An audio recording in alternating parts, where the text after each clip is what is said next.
Salam, selamat malam sahabat terkasih. Terima kasih sudah meluangkan waktu untuk merenungkan bersama sebelum kita menutup hari ini. Mungkin hari ini kita menjalani hari yang berat, penuh rasa letih, atau bahkan diam-diam menangis karena luka yang belum pulih. Malam ini, mari dengarkan. Tuhan belum selesai bekerja dalam hidup kita, dan rencananya tetap berjalan meskipun kita pernah hancur. Firman Tuhan malam ini diambil dari Yoel 2 ayat 25. Aku akan memulihkan kepadamu tahun-tahun yang hasilnya dimakan habis oleh belalang. Ayat ini adalah pelukan kasih dari Tuhan bagi setiap orang yang merasa hidupnya sudah terlanjur rusak. Sahabat terkasih, luka hati bukan seperti luka di tubuh yang bisa sembuh dalam seminggu. Ada luka batin yang memakan waktu bertahun-tahun, bahkan dekade, untuk mulai pulih. Mungkin kita pernah disakiti oleh orang yang kita percaya, kehilangan seseorang yang kita cintai, menyesal karena keputusan masa lalu, gagal setelah berusaha keras. Dan sekarang kita melihat ke belakang dan berpikir, semua usahaku sia-sia. Tahun-tahun hidupku seolah terbuang begitu saja. Tetapi mari kita dengarkan.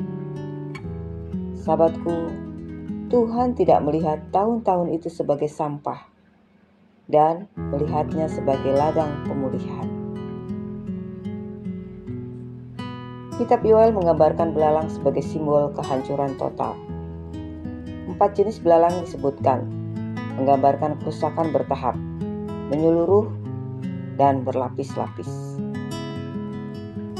Yoel 2 ayat 25 mengatakan, tahun-tahun yang hasilnya dimakan habis oleh belalang pindahan, belalang pelompat, belalang pengerip, dan belalang penghabis.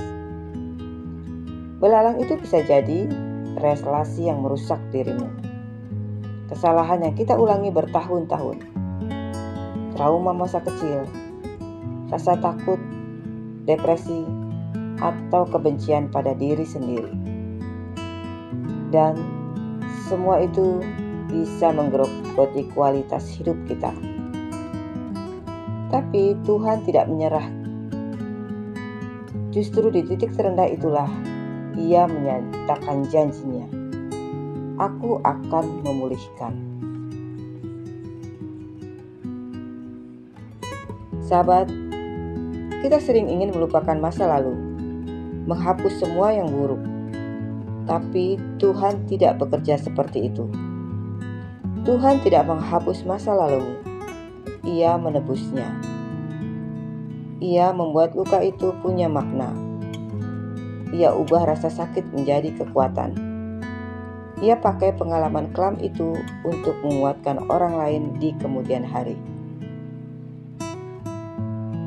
Mari kita ingat kisah Yusuf. Ia dijual saudara-saudaranya.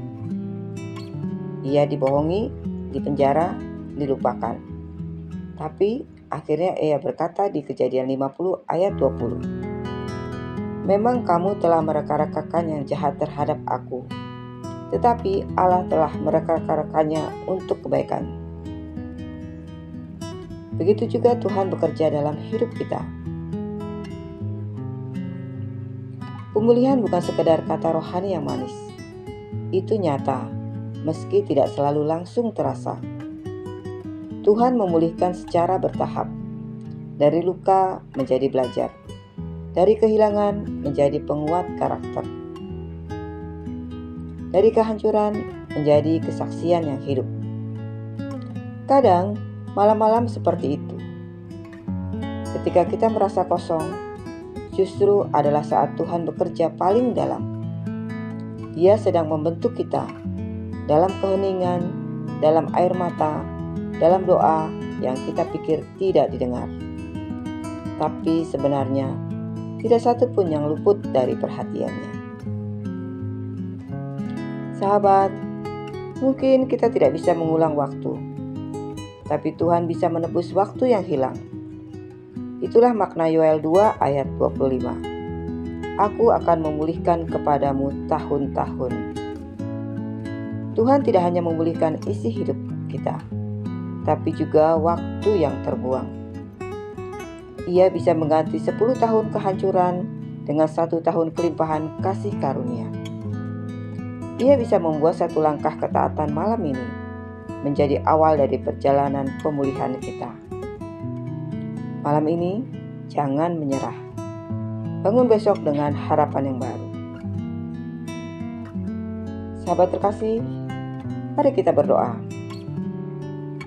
Bapa Surgawi, malam ini aku datang kepadamu dengan luka-luka dan kenangan yang belum tuntas.